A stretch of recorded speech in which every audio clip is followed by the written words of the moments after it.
Importance of organising पढ़ेंगे। Importance of organising में सबसे पहला पॉइंट आता है फैसिलिटेट्स द एफिशिएंट मैनेजमेंट।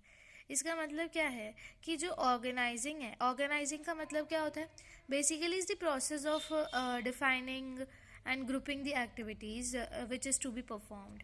ठीक है, तो ऑर्गेनाइजिंग का मतलब होता है कि आप कोई भी एक्टिविटी जो है उसको ग्रुप करो, मतलब कौन पर्टिकुलर ग्रुप उस पर्टिकुलर एक्टिविटी को परफॉर्म करेगा, उसके लिए वो ग्रुपिंग होती है। ठीक है, तो वो क्लियर कट हो जाता है पहले ही कि ये पर्टिकुलर ग्रुप ऑफ एक्टिविटी एक पर्टिकुलर इंडिविजुअल या ग्रुप परफॉर्म करेगा।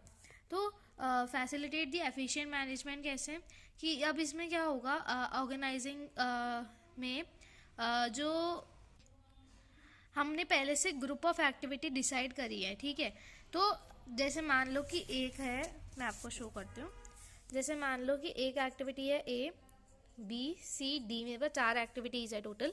अब मैंने क्या किया कि 2 एक्टिविटीज़ को ग्रुप करके एक बार लिख दिया, 2 एक्टिविटीज़ को ग्रुप करके एक बार लिख दिया।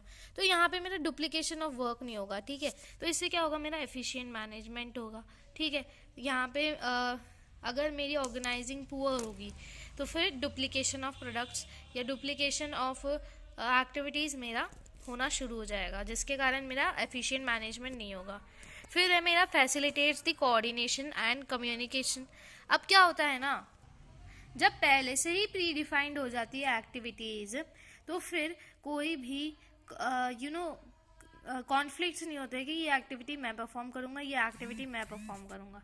ये सब पहले से ही प्री डिफाइंड हो जाता है, वेल डिफाइंड रहता है पहले से ही। इसके कारण क्या होता है कि जो कोऑर्डिनेशन है वो बरकरार रहता है इन द इंस्टीट्यूशन और फर्म। और कम्युनिकेशन की बात करें तो जो ऑर्गेनाइजिंग है उससे क्या होता है, हमारा कम्युनिकेशन भी इम्प्रूव होता है।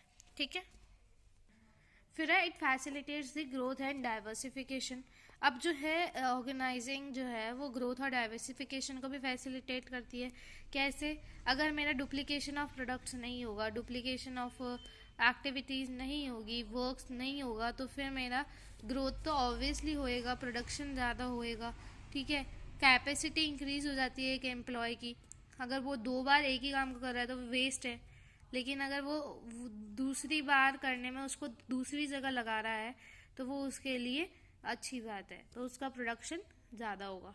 फिर है it ensures the optimum use of resources. फिर वही बात आ गई कि अगर मेरा प्री डिफाइंड होगा पहले से ही, सब कुछ एक्टिविटीज़ प्री डिफाइंड होगी कि इस बंदे को ये काम करना है, इस बंदे को ये काम करना है, तो फिर मेरे पास में कोई भी ऐसा कन्फ्यूजन नहीं रहेगा एंड इससे क्या होगा, मेरा वेस्टेज जो है वो मिनिमाइज होएगा। फिर है it provides for the optimum use of technological innovations.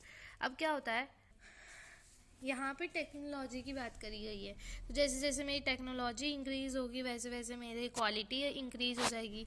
Quality increase होगी तो प्रोडक्शन इंक्रीज़ होगा, और प्रोडक्शन इंक्रीज़ होगा तो मेरी पर यूनिट की कॉस्ट डिक्रीज़ हो जाएगी। ठीक है, तो ये मेरा optimum use of technological innovations हो गया। फिर है फैसिलिटेट्स दी स्पेशलाइजेशन।